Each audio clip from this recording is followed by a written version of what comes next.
Here we go, day 4. Right.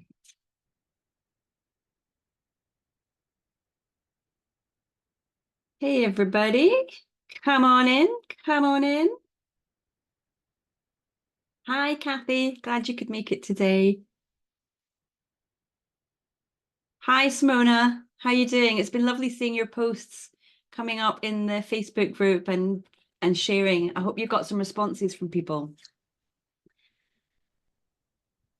Dave, Desiree, Shelley, Dusan, Yvette, lovely, lovely. Come on in, everybody. Can you believe we're on day 4 already? The weeks fly by, don't they?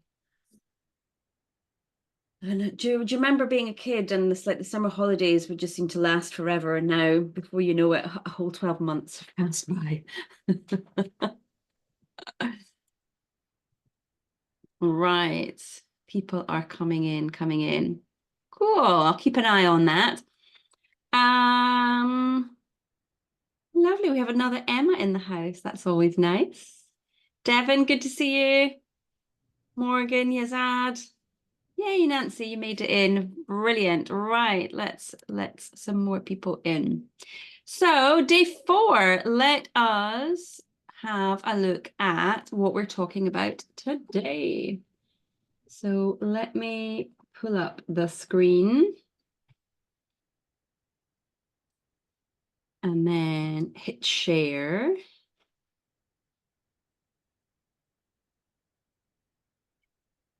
And I've got to get it right. I think that's right.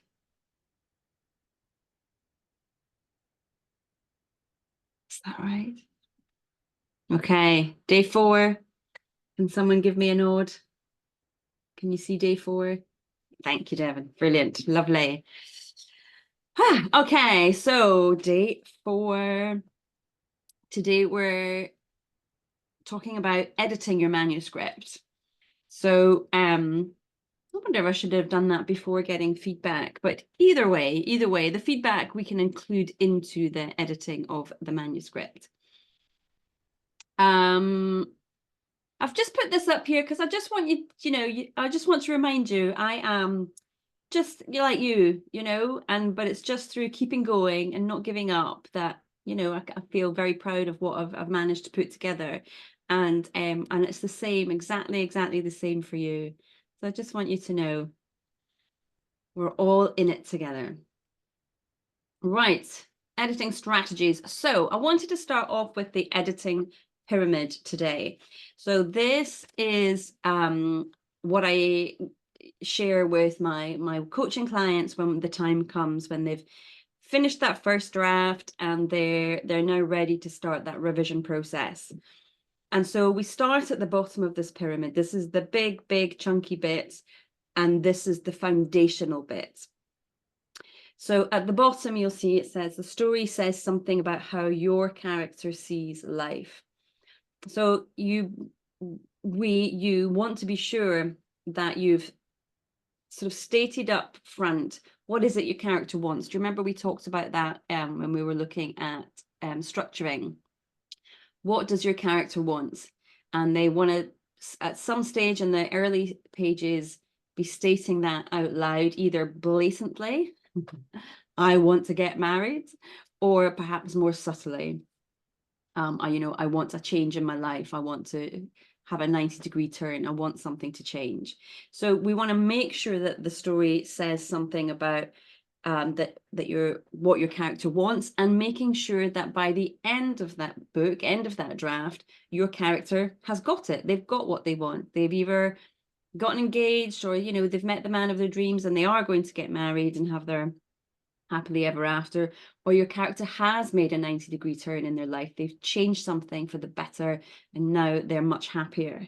So we want to make sure that we have that beginning and end, those really nicely bookended statements. But if you're thinking about theme as well, which is more of that kind of, what is it that you're saying about life through your character? What is your character saying about life? How do they see it? then we want to also make sure that we do have that included, that there is reference to the theme throughout the book, that is coming up. We want to make sure too that the world of the story is believable and logical. So this is a funny one, I always think, because we talk a lot about how we want our stories to be realistic. We want our dialogue to be realistic. We want our characters to be realistic. And yet, in a funny way, they can't be too realistic. They can't be real life, because that would be an awful read. If you think about how often we stumble and stutter and half finish sentences, and the thing, then that would be including perhaps things like how we traveled from A to B when we don't need to know that, when we ate, when the characters ate, but we don't need to know about that.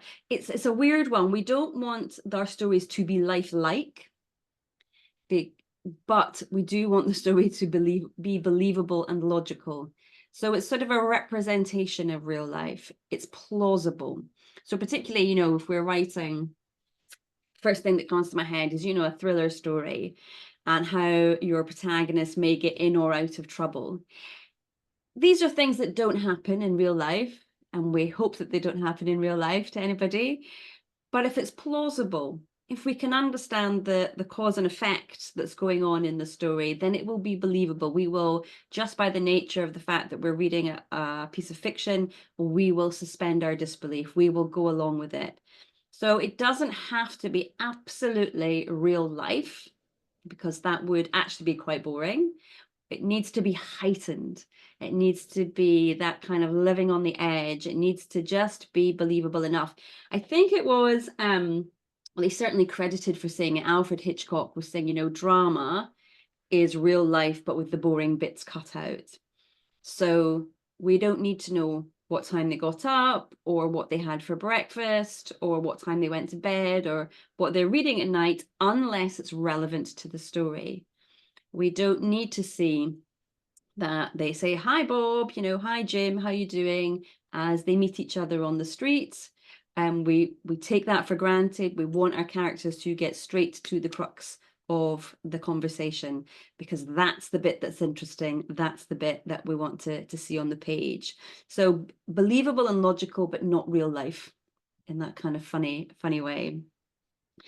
And we also want to make sure that there is a clear cause and effect trajectory, so that one thing naturally leads to the next. If I'm just trying to think of an example, if there is a bank robbery, and the robbers come out of the bank and they get into their getaway car, but the getaway car stalls, what happens then? There's not going to be magically another car coming around the corner just in case that happened. But in real life, what would that be? What would logically happen there? It might be that they have to get out and they have to run for it, because time is of the essence. So we just got to make sure that there's nothing kind of too left field, nothing too convenient happens that gets your character out of trouble. It needs to be that one thing naturally leads to another. Perhaps you've got parents that used to say to you, every action has a consequence, as my husband likes to say. So it's that kind of idea. Everything that your character does, there's a consequence to it. There's a repercussion to it. And that repercussion then leads to something else, which leads to something else. So we want to make sure that that is clear. And then there is a protagonist with a desire and something standing in their way, which I've touched on. What is it they want? Although I didn't say that about why they can't get it. So the stakes, what is getting in their way at the beginning of the book? If they want to get married, what is getting in their way right now that means that they can't, or they can't find love? So those are the big, crucial things that when we're doing that first round of revisions, we want to make sure that we've got those solidly in place. Once we feel comfortable about that, then we can move up to the next level. So their point of view characters' emotions are on the page. This, I often see this because usually in our heads, we often see the image, we see the film going, we see what's happening, and we see their movements. and we're thinking about how the character might move from one side of the room to the next, or move from inside to outside. And we're thinking about what they're saying because we're very conscious that we want to have good dialogue here. What too often we forget to do is share what the character's inner thoughts are, what they're thinking, what they're feeling about the situation that they're in. You know, we want to know if we've got that bank robber who is in the car and the car stalls. I mean, could you imagine the panic that they're going to go through as they realize this car is not working, they're not going to get away, time is ticking. Physically, what are they going to be feeling as well? You know, there's going to be hot sweats, there's going to be adrenaline rush, there's going to be a lot going on, a lot of emotions, and we need to have those emotions on the page so that the reader is experiencing the scene as your character is, that they are kind of in the midst of it and feeling that tension with your point of view character. The writer is showing, not telling. So we talked a little bit about this yesterday, didn't we, with feedback. We do, as much as possible, want to be able to show the scene happening in real time. We don't want to be told that this happened and then that happened and then this happened. We want to see them trying to open the door to get into the car. We want to see them turning the ignition, or these days pressing the button, whatever it might be, trying to get that car started. And then we want to see them having that panic attack and trying to think about what they're going to do next. But then there is going to be a moment when you're trying to get from A to B, you're trying to move from one scene to the next, where you are going to tell what happened, that they did speed down the street and they turned the corner and they got away. And then we go back to the showing again, and by showing, when we do the showing, we're pulling our reader into the scene as if they're there watching it happen in real time. And then the protagonist makes decisions with clear consequences. This is another thing just to be mindful of. Quite often, particularly in our early drafts and with our early books, things happen to our characters. Other people could end up making decisions for the character, or they lead the action for our protagonist. We want to have lead character who is being proactive in their own life, is making decisions about what they're going to do. They can be the wrong decisions, 100%. In fact, the more wrong decisions they make, the more exciting the story is going to be. But they need to make a clear decision about what they're going to say or what they're going to do. And whatever it is that they say or do, it has a consequence, which is sort of echoes down here, the clear cause and effect trajectory. Won't we kind of see that echoed there? Just going to pull up the... Okay. So clear decisions with clear consequences. Don't let things happen to your characters so that they're this very passive person in the story, because then your reader is going to get a little bit bored and a bit frustrated with your character too. So we want to see them making the decisions. Once we feel good about that, then we're moving up to the next level. And this is where we start to get more into the nitty-gritty, let's say. So we're looking to make sure that the dialogue is relevant to the scene, that dialogue and narration are in balance, and the passage of time is clear and logical. So let's start with the dialogue is relevant to the scene and the story. So in real life, we might meet someone on the street, or we meet someone for coffee, or we go to their house, or we're having a business meeting with them, and we will go through the preliminaries and we'll say, hi, how are you doing, blah, blah, blah, and catch up. But that is not going to be relevant to the scene that you are writing. So you want to cut to the chase and get to what it is that your two characters want to have. And your reader is going to sort of intuit that this intense conversation is happening in the midst of other things that are going on. It's the same, if you've watched television programs and you might be thinking, why do they never say hello to each other? Or why do they never say goodbye to each other when they end a phone call? And it's purely for Exactly this, making sure everything is relevant, that time is precious, screen time is precious, page time is precious. So we want to make sure that everything is really, really tight and relevant.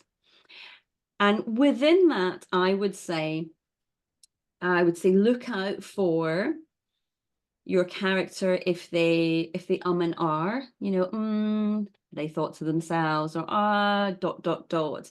If there's a little too much umming and ahhing, it can jar on the reader. It can stop the flow. It halts the pace of the scene that you're writing. And whilst we 100% do that in real life, we don't want to see that on the page. And look out for filler words. So we all have these filler words, we all use them. So if you've not come across filler words, they are words like very, little, bit, too, as in too much. Let's think of other filler words. So, or eh. So these are words that we don't need to have. And whilst we do use them in real life, we don't need them on the page. It slows everything down, slows the pace down, and you lose the sort of immediacy of what's going on in the scene. So look out for those filler words and try not to use them. We want to try as best as we can. We want to see that the dialogue and narration are in balance. And this you can kind of do if you're looking at your manuscript on a computer screen, and you make the percentage, the size of it a lot smaller, so you can sort of see, let's say, 5 or 6 pages of your manuscript on the screen at one time, and you'll be able to see sort of where the dialogue is because of the shape of the script that's on the page. So if it's description, it'll be in a much sort of more solid block. If it's dialogue, you'll see it in shorter, snappier lines most of the time. So that's one way that you can take a quick snapshot to see if things are in balance. But another way to do this, and you might have heard of this idea before, is that you could print off 1 or 2 chapters of your book, and then you get a highlighter, and you'll choose one color for the dialogue, and you'll highlight all the dialogue, say, in green. And then for the description, you would choose yellow, and you would highlight all of the description in yellow. And that gives you a really nice visual for how much dialogue you've got and how much description you've got. And it doesn't have to be exactly 50-50, but we want to have that feeling, a nice balance there, so that you've got something happening with the dialogue and we're learning some new information there, and then we kind of shift up the pace a little bit, or shift down the pace a little bit, so that we've got the description to fill in around that dialogue about where the scene is taking place, how your characters are feeling, what their body language is as they move around that scene. So those are some nice ways of having a look to see if you've got those things in balance. And then the passage of time being clear and logical. This is a real tricky one too. A lot of people get tripped up on this and forget to say things like 10 minutes later, they were in the car. 30 minutes later, they got to the hideout. The next day, they met up to discuss what had happened. So we're always trying to keep our reader with us in real time. We're keeping our reader updated with not only where we are, but when we are. What how long after scene 1 does scene 2 take place, that kind of thing, especially if it's not immediately afterwards. Sometimes it's very clear that you've stopped abruptly and it's scene 2 is going to take place immediately afterwards, but sometimes there might be a delay. Somebody's traveled to somewhere, or someone has come in to see them, so that they've come for a meeting that afternoon, for example. So we just want to keep our reader up to date with the passage of time, so that they feel involved and they know, and they're not confused about what's going on when. So that is one I often see. And then we're getting up to the kind of smaller bits here. So this is where you get to check your sentences are clear, your paragraphs and scenes are tight. And then finally, at the very top, grammar is correct and there are no typos. So this is the sort of fiddling around bit where, you're thinking about the words that you're using. Do you like the descriptions that you've put in? Do you like the word choice that you've got? And then, you can up here, I mean, this is great for things like Grammarly or Pro Writing Aid. These are such super tools to help you with this. It makes it so much quicker. It's amazing. But be mindful, I would say, too, that we can get to this point where we just start fiddling around with commas. Should the comma be here? Should it be the next word along?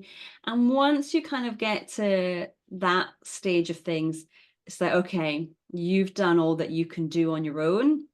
Now is probably the time to look for the beta readers or even think about getting an editor.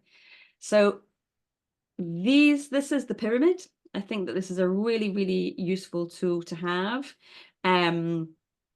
If you've not taken a snapshot of it, you can do if you want to do that. Kathy, I'm wondering if we could maybe put a link to that in the Facebook group. What do you think?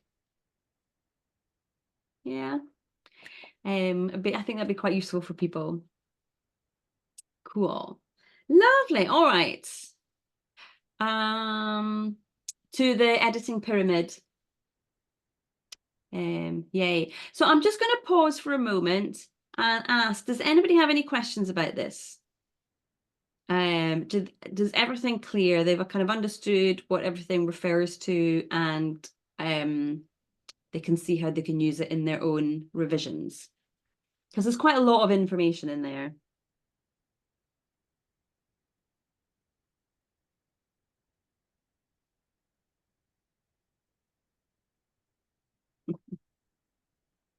Cool. Lovely. Right. So some common editing mistakes that I see. So only doing surface level edits instead of the big picture revisions. This is where you go straight to the top of the pyramid rather than focusing on the bottom bit.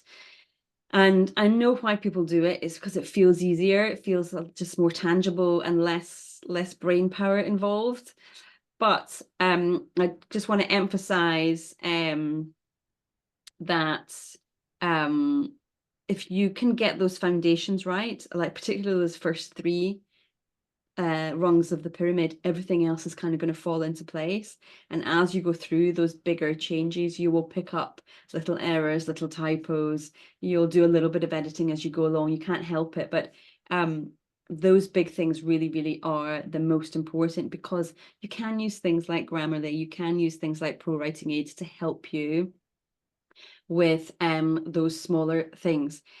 And really, in my experience, I find that it's writers who are the most pernickety about grammar and about typos and where commas go and is it a colon or a semicolon. Readers who are not interested in writing aren't as fussed about that. That's not what they go to a book for. They're not looking to. Your vast majority of readers, they just want to be involved in the story. They just want to be taken on an adventure. And if we can get those bottom things done, the big picture things done, that we're already halfway there. That is going to be great for any reader who's coming to this just to enjoy it. As I mentioned before, neglecting key elements like timeline for sure, but also setting, making sure that you have put it on the page. Where is this scene taking place? Where are your characters? We don't want you've heard people talk about talking heads, the description of talking heads, where you've got 2 or 3 people somewhere talking, but we don't know where they are. We don't know where they are in relation to each other either within the space. So it's really important to make sure that you've got that clear. And sometimes it will feel a bit clunky. You might think, well, I'm stating the obvious. But particularly in your earlier drafts, do state that obvious bit, because chances are it feels obvious to you because it's in your head, you can see it, but it's not obvious on the page because you haven't put it there. And we have to remember our readers are not in our heads and we're trying to bring them into our heads. So we have to put as much detail as we can, relevant detail, onto the page so that they know where this is taking place and when it's taking place. Descriptions and seasons, I think, are a nice thing to include. So if your story is taking place in the wintertime, kind of embrace that the atmosphere that you can bring in with the chill, with the you can see your breath when you're talking if it's cold enough, the clothes that they wear, wrapped up warm, hats, gloves, all that sort of thing. Those are good things to include and just sort of really give a new dimension to the book, really give the book depth. Inconsistencies in those timelines, character descriptions and names. So it's a book, 80,000 words, say. It's a big wieldy document, isn't it? It's so easy to lose track of where timelines are, and you think you've put it in and you think it happens here, but then you realize, this scene actually happens first and then that one, so you've got to swap things around. That can often happen. Character descriptions. How many times have I written about a character and then I forget what they look like? So keep your character Bible, make sure that you've got a list of your characters and what they look like, hair color and eye color particularly, just so you can go back for reference. And names in that Bible, keep the names. And I'm not alone in this. I know that people forget the names of their characters. So do make sure that you've got that there so that you can be clear in your own mind, or if you forget, you can go and check. Look out for sort of, you've maybe introduced a plot idea, but then it never gets resolved in any way, and so you're leaving those story threads unresolved. Just kind of, if you open up a story loop somewhere in the first half of your book, either make sure you close it off in the second half, or you might need to go in and think about taking it out if it's not adding anything relevant to the book, to the story. Then maybe you need to take it out, and that's absolutely fine. There's no kind of no shame in that, because we all have great ideas as we're going along, but it's maybe later on that we realize, it's not going to serve this book as well as I'd hoped it would, and then you can take it out. And then padding the word count with unnecessary details. So if you know that you're adding too much in, you can sense there's just too much detail there. What can you pare back? And sometimes as an underwriter, which I am, I might find myself padding stuff out because I'm conscious that I haven't written enough, or I feel like I've not written enough. So that's something just to be wary of. Don't try and describe something in an overly fancy way, or have somebody use an overly fancy form of dialogue just to put more words in on the word count, and you see the little ticker go up on the bottom of your screen. Only use necessary words and avoid those fillers. Right. Yvette says she tends to overwrite. The good thing about being an overwriter, Yvette, though, is it's easier to cut out than add in. So I often have envy of people who overwrite. But yeah. Okay, this is something for you to do.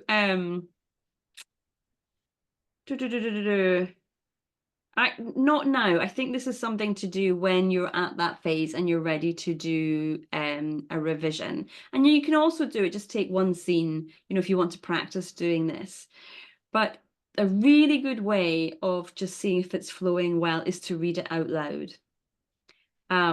It's amazing, think of it as if someone was going to be narrating it for an audiobook. So you're going to read it out loud. And as you're reading it, you will come across points at which things feel awkward to say. And often if they feel awkward to say, they are going to be awkward to read as well, silently. But it shows up much more when we say it out loud. So that's one thing that that you can do. And it's the same with dialogue. And if you have trouble kind of saying what your character's saying, there's a good chance you've got in too many words. And actually you could pare that down and simplify it and make it a lot easier to say. It is I'll be honest with you, it's quite exhausting doing the reading out loud. So an alternative is, if I don't know about Mac because I don't use a Mac, but I'm guessing it will have something on Pages. I use a PC and it has a read aloud option. So if you're writing on Word, there's a button that you can press and it will read it out loud for you. So if you can do it that way and that makes it easier for you and you can hear that it sounds a bit clunky, You can highlight that, you can stop the audio and highlight it and come back to it later to edit it. So, and then as oh good, Yvette's saying she's got a Mac and it's got that feature. So that's very good. Yeah, Devon, we're on the same page. So some questions to think about, do you need this scene? Do you need this? Is this a scene that you just love and you like having it and it's got some beautiful description in it, or it's got some of your best dialogue in it, but it doesn't really do anything? Are you going to have to take it out? Or can you merge it with another scene so it does do something? What can you do to make sure that that scene develops the plot, pushing that plot line along, or it's developing your character? We're learning something new about your character and why they are behaving the way they're behaving in this book. And in an ideal world, we're always trying to get both of those in a scene. So does the scene advance the plot? Are there any unnecessary details that are slowing the pace down? We don't want that. And then there's the dialogue natural and purposeful. So is it natural? Does it feel easy to say? Does it roll off the tongue? But doesn't kind of drone on, doesn't get distracted. It's staying on task. This dialogue is staying on task and doing the job that it needs to do to move that plot line along or to reveal something about the character. And then you can always choose 1 or 2 paragraphs and see if you can rewrite it to sort of be just, see if you can get it absolutely crystal clear and much more impactful. So we've looked at the pyramid with these kind of the big foundational revisions to make. And then we've looked at some of the mistakes, and here we are, we're kind of at the scene level now and making sure that we're happy with each scene and that is working well and driving the story forward. So how do you know when your manuscript is ready, either to publish if you're indie publishing, or to query if you're going down the traditional route? So similar to what we've sort of looked at before, let me just let some people in. You've perhaps had your beta readers, or you're feeling the manuscript is ready now to go to beta readers, and you've incorporated the feedback from them. You've perhaps asked other writers that you trust or other people you trust to kind of have a read through and provide notes. And for some of this, for the other writers, it might be that you're not going to ask them to read the whole thing. You could ask them to read some key scenes. It might be the beginning scene. If you're struggling to get that beginning just right, then maybe you just give them the first 3 chapters and see how they respond to that. Do they find it engaging? Are they involved? Do they understand what's going on, who your character is, what their normal life is like, and what's getting in the way for them? What is it that they want? So that can be useful too. That everything is feeling, that you feel you have got good structure, you've got robust characters, your scenes are well formed, and it all feels comfortable there, that, you feel good about it. You've gone through those foundational steps of the pyramid, so everything feels like it's flowing well. You've got the cause and effect trajectory going on, and it feels very sort of consistent in terms of your author voice, your tone, and the characters you've developed. You've completed multiple rounds of self-editing. So this I do kind of want to talk about, or just mention anyway. I sort of see a lot of different things going around on the internet, and there will be some people who feel that if they're indie publishing particularly, that you can write a draft, maybe revise it once, do a big revision once, and then put it through Pro Writing Aid, and that's it done. I beg to differ on that one, and I would encourage you to really take your time, particularly on the first book. It took me 2 years to write my first draft. It took me another 5 years to revise the book. It's a big, big job. Revision is big. It's where you're taking all of these things that you've poured out of your imagination and now trying to have it make sense in a sort of logical way. And it's not always easy to hold all of this information and then get it down on paper. So give yourself the best start in your author career that you can by making sure you take your time with the revisions, that you do thorough revisions. It might be that you have to revise your first book 20 times. That is very, very feasible and realistic, and many, many people do. So don't feel that because we do have this wonderful new technology, it's not going to do everything for you. There's still stuff that we have to do as the creatives. But the most important thing is that you feel proud of the story and the craft level that you've put in. You know, remembering that we're all starting at different places. Wherever you're at, you know, as long as you know it's the best that you can do with the experience that you've got, that's all anybody can ask for. And it's wonderful to hear authors who, when they, you know, talk to me about their stories, I interview a lot of debut authors, and when they come in and talk to me about their books, it's so wonderful to hear how proud they are of the stories that they're putting out into the world, because they know they've worked hard on it. They've put their heart and soul into it. And it doesn't matter if it doesn't win any prizes. It doesn't matter if it's not going to be sell 1 million copies. They've achieved something marvelous, and they're super, super proud of the story or the memoir, the book that they've written. And that is really what is most important. Okay, just a few little quick tips and tricks for self-editing. Be sure to take a break between the writing itself and then the editing sessions. So if you are like me and you write the whole book before you do any editing, give yourself, you'll hear different people will say different things. You know, some people will say put a month between finishing the draft and then revising. Some people will say a week. I've heard some people say 3 days. So you get to choose, but it needs to be sort of long enough that you've almost forgotten what happened in it, so that when you come back to editing it, you're coming to it fresh as you possibly can, and seeing things for the first time. And what's always lovely is when you forget that you've written something, you forget something happens in a book, and it takes you by surprise and it feels right. And you think, oh, yes, that's working really, really well. But for that to happen, we do need to have a little bit of distance between the writing and the editing time.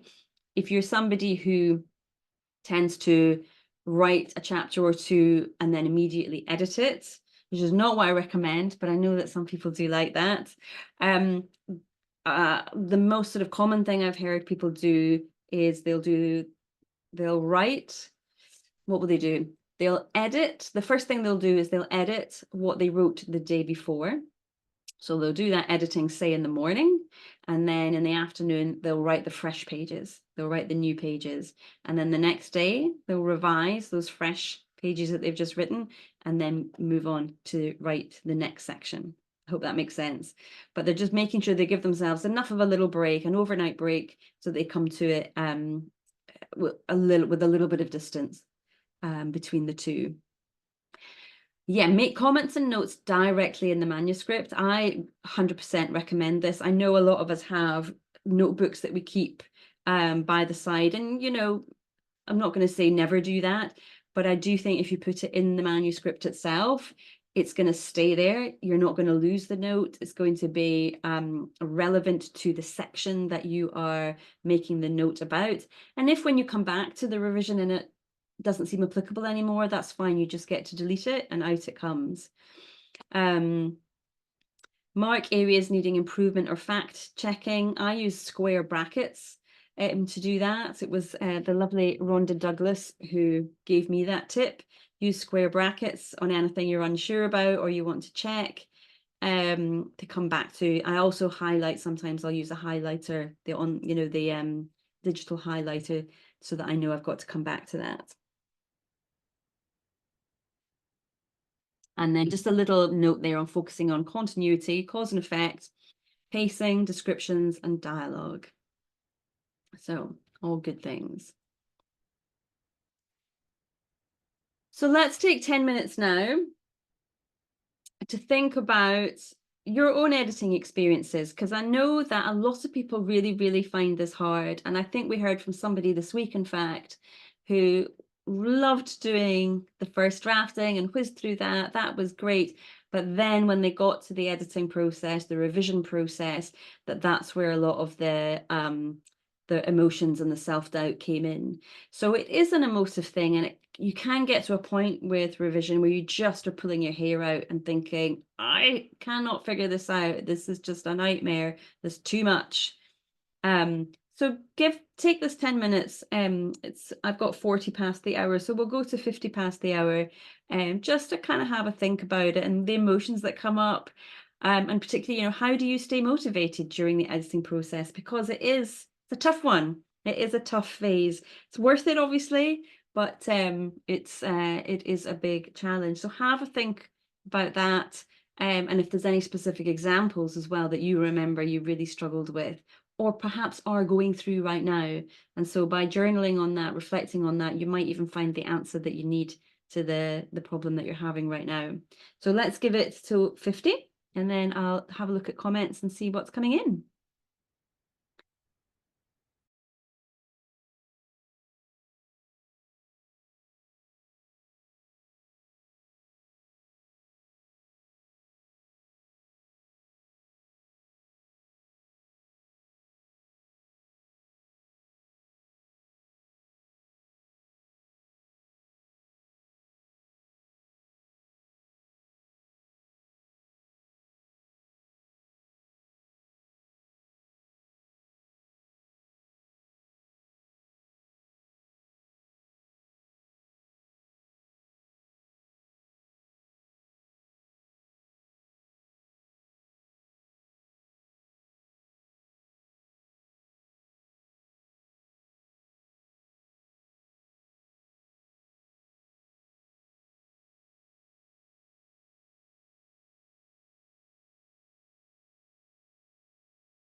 Right, there we are. That was 10 minutes. I hope that was sort of a useful bit of reflection time to think about your process. And it's interesting reading the chat and the comments and seeing that everybody's got a slightly different way of approaching it.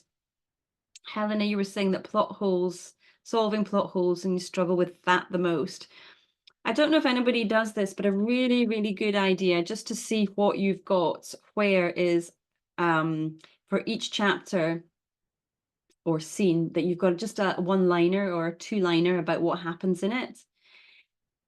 And what you're focusing on when you do that sort of description is you're focusing on the main plot point or the main character development point.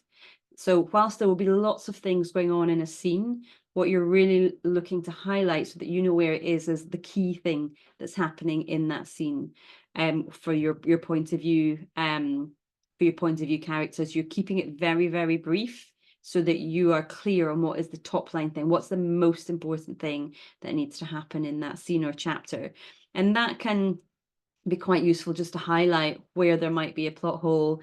And if you're kind of able to see it in the big picture like that, then where there might be a possible solution to it or not, and that you might have to take it out. But Helen, it'd be really good for you, I think, just to take some time to think about that big picture stuff, because that really is the most important for the reading experience of it. So yeah, have a go at that, some of the lower rungs of that editing pyramid. Chocolate is always a good motivator, I think. Yay. Some multi-published people as well, multi-genre people, which is great. Yeah, and Simona's saying that she really enjoyed the process of working with a professional editor. So worth it. I had not anticipated this when I first started, but actually working with a professional editor is like just this sort of accelerated craft masterclass that's just for you. It's about your writing, your story, what you do, where your strengths are, where your weaknesses are. It's such a good investment. It's so worth the money that you spend on that. You will get so much from it that you can take into the next books with you. You'll learn so much from that one experience. So yes, totally agree. Marlena is saying, my weakness is doing sentence level tweaks too early in the writing process. Yeah, capturing those comments of critique partners. I was thinking about this, and one thing I sort of try to do is always tell them what I'm looking for and kind of say, please don't line edit me. Because at the moment, I'm just trying to get the story down. Is it making sense? So that you're giving them, and they find it hard. I know people find it hard to just answer the questions that you've set them. And I know that people often feel they're being really helpful and can kind of be looking for something that they can critique on. But it can be useful just to say to them, if there's nothing, if you're not seeing anything, that's okay too. But kind of give them the questions of things that you would like them to look at. And you might inspire them to do the same so that as a group, you're kind of getting more cohesive on what it is you're asking from each other. And then recording it, that's a good idea. So you can sort of come back to it at a later date. So Yvette says she does that sort of pattern of editing what you've written the day before and then writing onwards. And that sounds like that's working for Yvette. So that's good. So you've gotten to know your process and what works for you. Yeah, sentence level tweaks are definitely easier, but they can be a procrastination because they're easier. And as humans, we do like to take the easy route. So we have to really kind of gear ourselves up to do those bigger challenges. But yeah, they tend to be more easier and a bit more fun. And Yvette's saying she loves it when things come together. Yes, that's definitely worth it. So writing and then this is Dave. Dave's saying writing and then forgetting what I wrote earlier, which leads to continuity errors. Also getting the sequence of action between different groups and alternating locations, trying to keep the story interesting. Editing these issues takes time. and getting away from the story for a while. Yeah, if you've got lots of different locations and lots of different groups of characters, it sounds like that's a big cast you've got there, then that is going to be tricky. And I don't know if you like them or not, but that's when a spreadsheet can come in really, really useful. So if you follow I'd say even the Lisa Cron kind of style, or even StoryGrid, they're big on spreadsheets and keeping things in places so you know who's in which scene and what's happening. It's not for me. I can't work with spreadsheets, but I know it does work for some. It's really useful for some. Nancy's saying, with her attention deficit and dyslexia, I tend to write, then read after a few pages, just to keep my head in the space. Again, great if this is a system that works for you and you've sort of tried and tested a few things over the years, and this is the one that works best. That's part of it. It's part of our kind of trajectory, our career, is figuring these things out, trying different things and finding what works for us. But don't really edit, but just try to keep your head in the story. Fantastic. Yes. Yeah. Before I write the next scene, I always reread the previous scene to get back into character. Working with an editor. Yeah. Marion, no problem. Good spreadsheets are a nightmare, says Simona. But, well, you're like me, you're in my school, but yeah, people love them and they can be so handy, and I could see how they would really work for people. Keeps everything nice and clear. All right, just a few final thoughts. So editing transforms your draft into a compelling story. I think somebody put in the comments earlier in the week, writing is rewriting. In that first draft, we're telling ourselves the story as much as anything, and then in the revisions, that's where we get to shape it and tell it for somebody else, for that future audience. Take your time, 100% take your time. This really is a marathon and not a sprint. And you want that book that you put out into the world to be something you're hugely proud of. Seek feedback, of course, but trust your instincts. Like any art form, everybody's different, and we've got to use our discernment, and we've got to know, though, trust when we're doing something for the right reasons, we're breaking rules, if you like, for the right reasons, rather than just wanting to do it our way. Getting that balance right. And I've said it before, but progress, not perfection. That is the goal. Little reminder that I offer personalized help for people. If you're looking for a coach to work with, I work with people for 12 months, and we meet every month, and I read your pages and give you inline feedback. And then we also meet as well to discuss those changes and where the book is going, and then a manuscript evaluation as well. So thank you for coming today. I've kept on time today. But if anybody's got any last final questions, I'm happy to stay. But if you need to go, I totally understand.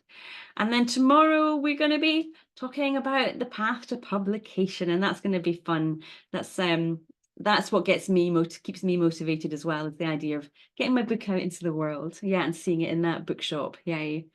Cool. Well, I hope that's good, been valuable. That's fantastic. That's what I'm here for. Lovely. No problem, Simona. I will love you and leave you all. Yeah, and see you all tomorrow. Oh, just before we go, just a reminder for those of you who bought the VIP ticket, we've got our training, our bonus training on next Tuesday. So make sure that's in your diary. And if you haven't bought the VIP ticket for Be a Bestseller, but you'd like to get in on that training, then do let me know, and I can maybe put the link in the Facebook group as well, in case you want to join us for that. All right, everybody, take care, and I'll see you tomorrow. Bye.